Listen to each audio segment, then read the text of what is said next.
I was bone-tired when I pulled into our driveway in Savannah that Thursday evening. The azaleas were blooming late March. Always brought out the best in our garden. 43 years. That's how long Richard and I had been married. 43 years of building a life together in this historic district, in the house where we'd raised our 2 daughters. I'd been in Atlanta for 5 days, sitting vigil with my college roommate Linda while she recovered from surgery. Richard had encouraged me to go. "Nancy, she needs you," he'd said, kissing my forehead. "I'll be fine here. You go take care of Linda." I fumbled with my keys at the front door, my arms full of the casserole dish Linda's daughter had sent home with me. The key slid into the lock, but when I turned it, nothing happened. I tried again. The deadbolt wouldn't budge. That's when I heard footsteps inside. The door swung open, and there stood Richard in his reading glasses, blocking the doorway. But something was different. His expression cold, almost annoyed, like I was a door-to-door salesman interrupting his evening. "Richard, honey, my key isn't working. Did you—" "Nancy." He didn't move from the doorway. "We need to talk." Before I could respond, I heard another voice from inside. A woman's voice. "Rick, baby, who is it?" "Rick." Nobody called him Rick. Not in 4 decades. A woman appeared behind him.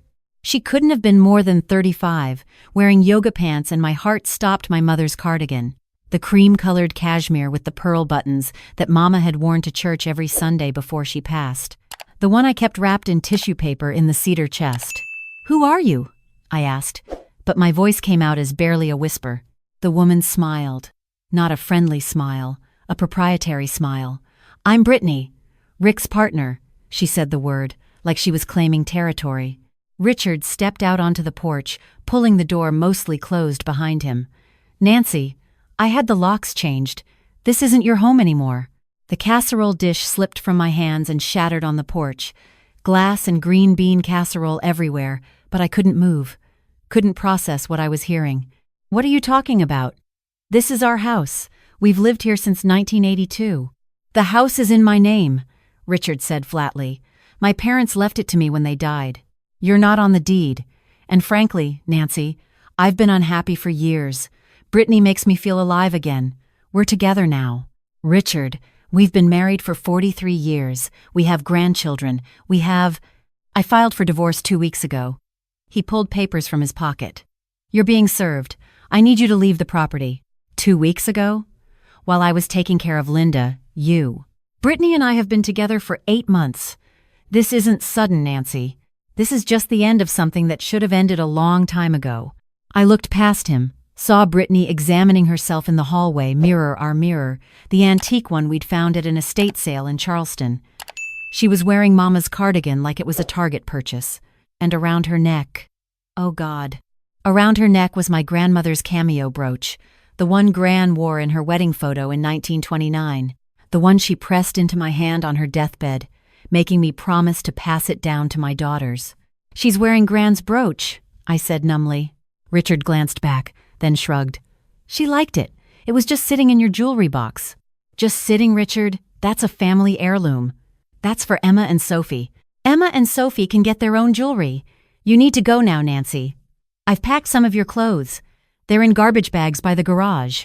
I stood there on the porch I'd swept 10,000 times, surrounded by broken glass and green beans, trying to understand how my life had just ended in 3 minutes. Where am I supposed to go? That's not my problem anymore. He started to close the door, then paused. "Oh, and I emptied the joint account this morning. You might want to check your own account. I'd suggest finding somewhere to stay tonight. I'm sure Emma would take you in." The door shut. I heard the deadbolt slide into place. From inside, I heard Brittany laugh at something. I stood there for what felt like hours but was probably only minutes. Then, on autopilot, I walked around to the garage. 3 garbage bags sat there, stuffed with what looked like random clothes pulled from my closet. I opened the car trunk, loaded them in, then just sat in the driver's seat. My hands were shaking so badly I could barely get my phone out. First, I called Emma. No answer. I called Sophie. Straight to voicemail. I tried Richard's sister Margaret. Nothing. Then I did what I should have done first. I opened my banking app. Our joint account, the one we'd opened in 1981, showed a balance of $0. 43 years of combined income, Savings, emergency funds. Gone. I clicked on my personal account, the one I kept for my part-time bookkeeping work. Balance, $389.27. I had $389.27 to my name. No house, no access to our retirement accounts, no credit cards that weren't joint. At 66 years old, I was homeless. I drove. I don't even remember deciding where to go, but I ended up at Forsyth Park, parking near the fountain. Young couples walked past, laughing, holding hands, having romantic evenings. I'd been one of them once. Richard and I used to walk here every Sunday after church. I sat on a bench, the same bench where Richard proposed to me in 1981. The fountain was lit up, water dancing in the lights. Beautiful, surreal. Everything felt like I was watching it through glass. My phone was at 18% battery. I needed to conserve it, but I also needed to do something. I pulled up Emma's number again. This time she answered, "Mom, is everything okay? I'm at dinner with clients." Emma, "Honey, something's happened. Your father." "Oh, Mom." "Yeah, Dad called me last week. Look, I don't want to get in the middle of this. You two need to work it out. I've got to go, okay? I'll call you tomorrow." She hung up. I stared at the phone. Called me last week. He'd told our daughters before he told me. While I was in Atlanta holding Linda's hand through her recovery, he was preparing our children for his betrayal. I tried, Sophie. It rang 4 times before she picked up. "Mom, this is really not a good time." Dad explained everything. "You guys have been unhappy for years. Why are you surprised?" "Sophie, I'm not unhappy." "I had no idea." "Mom, come on. Everyone could see it." "Dad deserves to be happy. Brittany's actually really nice. You should give her a chance." "Give her a chance?" "Sophie, she's wearing your great-grandmother's brooch. She's in our house." "Dad's house, Mom." "Look, I'm sorry, but I've got to go. We'll talk later when you're calmer." She hung up. I sat there as the sun set completely, as the park lights came on, as the temperature dropped. I had nowhere to go. My own daughters had sided with their father and his mistress. I opened my wallet. $389 in the bank. $47 in cash. My credit cards would be declined. They were all connected to the joint account Richard had emptied. I had a quarter tank of gas. My phone was at 9%. I should turn it off, conserve it. But first, I needed to check something. I opened the glove compartment, looking for the car insurance card, some proof that I existed, that I had something. Instead, my hand hit something stiff and rectangular. I pulled it out. It was a business card, yellowed with age, the corners soft from years in that glove box. Gold-embossed lettering read, "Harrison and Associates, Patent Law. Walter Harrison, Senior Partner." And below that, a New York City address. My father's card, from before he died, before everything fell apart. I turned it over, in my father's precise handwriting. "Nancy Bird, when you need this. Love always, Pop." Nancy Bird. He hadn't called me that since I was 12 years old. Since before Mama died, since before he retreated into his workshop and his inventions and stopped being my father. The card was from 1983, the year after Richard and I got married, the year before Pop died. I'd found this card in his effects when we cleaned out his house, and I'd kept it without really knowing why. Thrown it in the glove compartment of whatever car I was driving then, and it had transferred from vehicle to vehicle for 40-plus years. When you need this. My phone was at 6%. I looked at the address on the card. Harrison and Associates, 42nd Street, New York. I Googled it. The firm still existed. Website showed they specialized in patent law and intellectual property. There was a contact page, an email address. At 5% battery, I typed an email. "My name is Nancy Harrison Thornton. My father was Walter Harrison. He passed away in 1984, but I found his business card from your firm. I'm not sure if anyone there remembers him, but I'm trying to understand something he left me. If anyone knew my father or has any information about his work with your firm, could you please contact me?" I added my phone number and hit send just as my phone hit 3%. Then I turned it off completely. I sat in that park until midnight. Then I drove to a Walmart parking lot, reclined my seat, and tried to sleep in my car. I was 66 years old, married for 43 years, and I was sleeping in my car in a Walmart parking lot. The next morning, I woke up at 6 when someone knocked on my car window. A security guard. "Ma'am, you okay? You can't stay here." "I'm sorry. I'll move." My back ached. My neck was stiff. I needed a bathroom. I drove to a McDonald's, ordered a coffee with my debit card, $2.47, leaving me with $386.80, and used their bathroom to wash my face, try to make myself presentable. The woman in the mirror looked like she'd aged 10 years overnight. I turned my phone back on. 18 missed calls, all from numbers I didn't recognize, and one email notification. The email was from Harrison and Associates, sent at 7:15 that morning. "Dear Mrs. Thornton, we were surprised and frankly shocked to receive your inquiry. Yes, we knew your father very well. Walter Harrison was not just a client, he was one of our firm's most important relationships in the 1970s and early 82nds. We have been trying to locate you for over 2 decades. Could you please call our office at your earliest convenience? This is urgent. Best regards, Patricia Chen, Senior Partner." I read it 3 times. 2 decades? My hands shook as I dialed the number. "Harrison and Associates. How may I direct your call?" "Patricia Chen, please. My name is Nancy Thornton. She's expecting my call." "One moment." The hold music lasted maybe 15 seconds. "Mrs. Thornton? This is Patricia Chen. Thank God you've contacted us. How quickly can you get to New York?" I'm in Savannah. I don't understand. What is this about?" "Mrs. Thornton, your father had a patent portfolio with us, a significant one.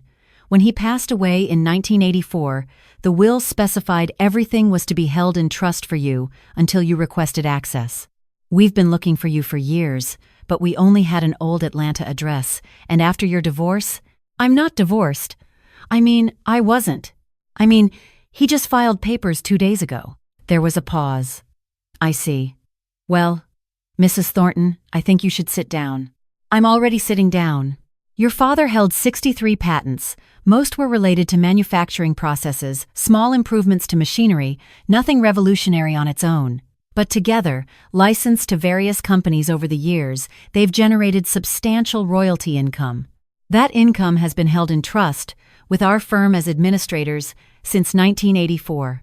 The trust was very specific. It could only be released to you, and only when you requested it by contacting our firm directly." I couldn't breathe. "How much money are we talking about?" "The trust currently holds approximately $47 million, plus the ongoing royalty income, which averages about $2 million annually." "Mrs. Thornton, you're a very wealthy woman. You just didn't know it." The McDonald's coffee cup fell from my hand, splashing across the table. The young mother at the next booth looked over, concerned. "That's not possible," I whispered. "My father, he lived in a tiny house. He worked in a machine shop. We were poor. After Mama died, we barely had enough. Your father lived very frugally, Mrs. Thornton. He wanted to ensure you would never have financial worries. The trust was his way of taking care of you, even after he was gone." I couldn't speak. $47 million. Pop, who I'd thought had nothing. Pop, who I'd thought had abandoned me emotionally after Mama died. Pop, who'd left me with nothing but a box of old tools and that business card. "When you need this?" "Mrs. Thornton? Are you still there?" "Yes, I'm here. What do I need to do?" "You need to come to New York. We'll need to verify your identity. Have you signed documents? How soon can you be here?" I looked around the McDonald's. At my garbage bags of clothes in the car. At my $384 bank balance. "I can be there tomorrow," I said. I drove straight from McDonald's to the airport. I used my debit card to buy a one-way ticket to LaGuardia, $247, leaving me with $137.80. I left my car in long-term parking. Whatever happened, I'd figure out the parking fees later. The next morning, I walked into Harrison and Associates on 42nd Street, wearing wrinkled clothes from a garbage bag, carrying all my worldly possessions in a tote bag I'd bought at the airport gift shop. Patricia Chen was younger than I'd expected, maybe 50, with sharp eyes and a kind smile. She stood up from behind a massive desk when her assistant showed me in. "Mrs. Thornton, I'm so glad you're here." She came around the desk, shook my hand warmly. "Can I get you anything? Coffee? Water?" Just answers, I said. How is any of this possible? She gestured to a chair. I sat. She pulled out a thick file. Your father was a brilliant man, Mrs. Thornton, a true inventor. He started filing patents in 1959, small improvements to manufacturing equipment at first. By the late 60s, he had developed a revolutionary process for thermal treating metal parts. It cut production time by 30% and reduced defects significantly. Major automotive companies licensed it. That's when he came to our firm. She opened the file. I saw my father's handwriting on documents, saw technical drawings I didn't understand. He continued inventing through the 70s. Most inventors, they get one good patent, and that's it. Your father had a gift. He could see inefficiencies in industrial processes that no one else noticed. Every patent he filed, someone wanted to license. The money just kept coming in. But we lived in that tiny house in Atlanta. He worked in a machine shop until he died. We had nothing. Patricia's expression softened. Mrs. Thornton, I only met your father twice, but he talked about you constantly. About Nancy Bird. He said he'd failed your mother, couldn't save her from the cancer. He was determined not to fail you. Every dollar he made, he put into this trust. He lived on his machine shop salary because he wanted to give you security. I felt tears coming. He could have just been my father. I didn't need millions. I needed him. I know. And I think he knew that too, toward the end. That's why he left you that card. He wanted you to know he'd been thinking of you all along. That he'd been taking care of you the only way he knew how. She pushed a document across the desk. This is the trust document. It's all yours, Nancy. All you have to do is sign. My hand shook as I picked up the pen. 43 years of marriage ended in a day. 43 years of believing I was nothing without Richard, and Pop had been taking care of me all along. I signed. Patricia smiled. There are some immediate logistics we need to handle. You'll need accounts set up. Financial advisors, tax attorneys. Where are you staying in New York? Nowhere yet. I came straight here from the airport. Right. Let me make some calls. For now, we'll set you up at the plaza. My assistant will arrange it. In the meantime, we need to discuss something else. She pulled out another file. Your father had one specific wish in his will. He wanted his patent portfolio to continue helping people. Not just you, but others. He had a vision for some kind of educational program, but he left the details up to you. He said you'd know what to do when the time came. I thought about Pop in his workshop, always tinkering, always teaching me how things worked. He loved making things, I said, fixing things. He believed everyone should know how to work with their hands. An idea was forming, a crazy idea, but maybe crazy was exactly what I needed. Can I ask you something? I said. If I wanted to start a foundation, a nonprofit, how would I do that? Patricia smiled. That's exactly what your father hoped you'd ask. 3 months later, I stood in front of a renovated warehouse in Savannah's Victorian district. The sign above the door read, the Walter Harrison Maker Space and Technical Institute. It had taken 8 weeks to find the building, 6 weeks to renovate it. Inside were workshops equipped with every tool imaginable, metalworking equipment, woodworking stations, 3D printers, electronics labs, a computer center. We offered free classes to anyone who wanted to learn welding, carpentry, electrical work, plumbing, computer programming, robotics. I'd hired instructors who'd lost jobs in the recession, retired craftspeople who wanted to share their knowledge, young engineers who believed in hands-on education. We partnered with local high schools and community colleges. We provided scholarships for technical certification programs. Pop's money, my money now, was changing lives. Kids who couldn't afford trade school were learning skills that would give them careers. Adults who'd been laid off were retraining for new jobs. Retirees were finding purpose, teaching the next generation. And every person who walked through those doors would receive a card, just like Pop's card. When you need this, because everyone needs to know someone believes in them. Someone is taking care of them. Someone sees their potential. I bought a small house 3 blocks from the makerspace. Nothing fancy. I didn't need fancy. I needed purpose. Emma called me 2 weeks after I signed the trust documents. She'd heard somehow, maybe from Margaret, maybe from Richard's lawyer. Mom, I heard you came into some money. That's wonderful. Maybe you could help Sophie and me with our mortgages. And the kids' tuition? I let her finish. Then I said, Emma, when your father threw me out of the house, you said you didn't want to get involved. When I needed somewhere to sleep, you couldn't be bothered. I love you, sweetheart. I'm your mother, and that won't change. But my money is going to people who need it. You have your father. I suggest you ask him for help. She sputtered. Mom, that's not fair. We didn't know. You didn't want to know. There's a difference. I hung up. Sophie tried a different approach. She showed up at my house with her daughter, my granddaughter Claire, using the child as a shield. Mom, we miss you. Claire wants to see Grandma. And I was thinking, maybe you could set up trust funds for the grandkids? For their futures? I looked at Claire, who was 7 and had no idea she was being used as leverage. I hugged her tight, then looked at Sophie. Tell you what, sweetie, when Claire is old enough, she can apply for a Harrison Foundation scholarship. We fund technical training and trade schools.